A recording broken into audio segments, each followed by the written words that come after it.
We spent a lot of time analyzing the little breadcrumbs you leave us, the clues that we feel are so important to this investigation. And you said he threw all these big parties in the 1980s that all the biggest child stars went to. So my team searched through every possibility using all the clues you left us. And we came up with this image, this man. I'm going to show you his picture. I want you just to confirm if it's the right person or not, okay?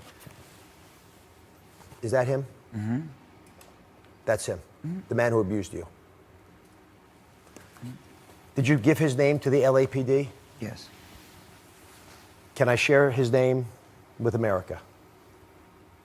I just don't want, I mean, again, I don't have legal representation yet. Then let me, as the host of this show, try to reciprocate some of your braveness by sharing the name myself. Okay. The man whose picture I just showed to Corey, his name is Alfie Hoffman. What does that name mean to you? Well, he was the guy who ran Alfie's Soda Pop Club. And I met him when I was 12 years old. He came to my house to pick me up in his car. And I had heard rumors that he threw the coolest parties in town, and he was very connected. And he was the son of Bobby Hoffman, who was the top casting director at the time for one of the major studios.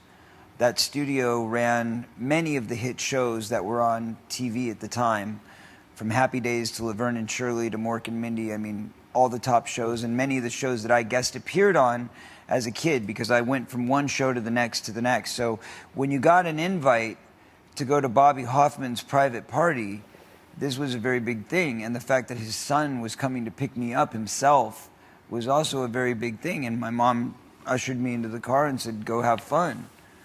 And you know, the first few times I went, it was fairly innocent. I mean, that's where, you know, if you read my book and you talk about the story where I started dancing like Michael Jackson, I started doing the Billie Jean, and they were throwing me the hat and everybody was circling around me, and that's what started my whole music career, was going to those parties and getting that feedback from people. That happened at those parties. And those parties were relatively kid-friendly.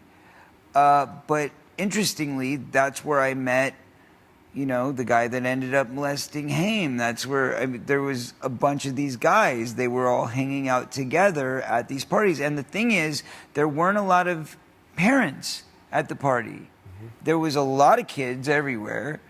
And there was a lot of producer-type guys and Hollywood-type guys.